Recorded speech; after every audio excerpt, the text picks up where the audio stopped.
வணக்கம்.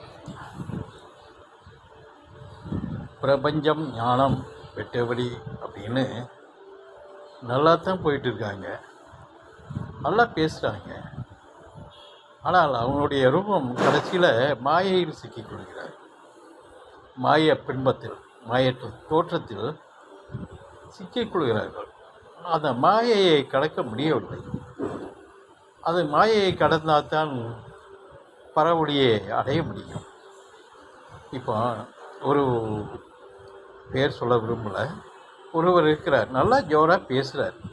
பேச்சில் ஒன்றும் குறையல்ல, ஞானத்தை பற்றியோ பரவடியோ வெட்டவடியோ பேசுகிறார்.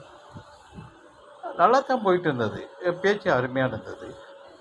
கடைசியில் அவர் மலேசியா போனாராம். மலேசியாவில் எந்த இடம்னு தெரியல, ஏதோ ஒரு பிளேஸை சொல்கிறார். 1,00,000 ஆவிகள் சாசிகள் குமிந்து கிடக்கிறதா அந்த பிளேஸில். போகும்போது அதை சுத்தப்படுத்த முடியாமல் ரொம்ப இது பண்ணாராம்.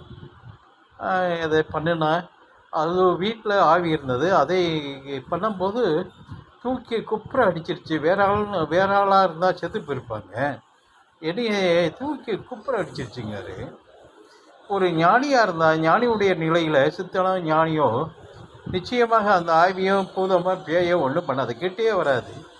அது இவருக்கு பெரிய பவர். அந்த ஞானியின் நிலைக்கும் ஞானத்தினுடைய நிலையில் ஞானியோ அல்லது சித்தன் நிலையோ மகானோ அது பெரிய பிளப்பு. அந்த பிளம்புக்கிட்ட ஆவியும் வராது, பூதமும் வராது, ஒன்றும் வராது. இவர் இப்படி போட்டு கடைசியில் மாயையை உடைச்சிவிட்டார். அந்த அப்படி ஆச்சு. அப்புறம் என்னை தூக்கி குப்புற போட்டுருச்சு ஆவியெல்லாம் சேர்ந்து அப்படிங்கார். இப்படிலாம் கடைசியில் நல்லா பேசுகிறாங்க. நல்ல நிலையில் போயிட்டு இருக்கும்போது கடைசியில் மாய வலையில் சிக்கிக்கிறாங்க. அது அது பரவழிக்கு போக முடியல, அவங்களால தடுமாறிடுறாங்க. ஆனால் வார்த்தைகளோ மற்றதில் கவரக்கூடிய நிலையில் நல்லா பேசுகிறாங்க. பேசுறதுபடி நடப்பு மேலோங்குவது இல்லை.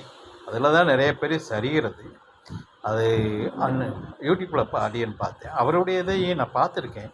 ஆனால் நல்லா பேசுவார், பேச்சில் ஒன்றும் குறையில்லை. கடைசியில் வலையில் சிக்கிட்டார், மாய வலையில்.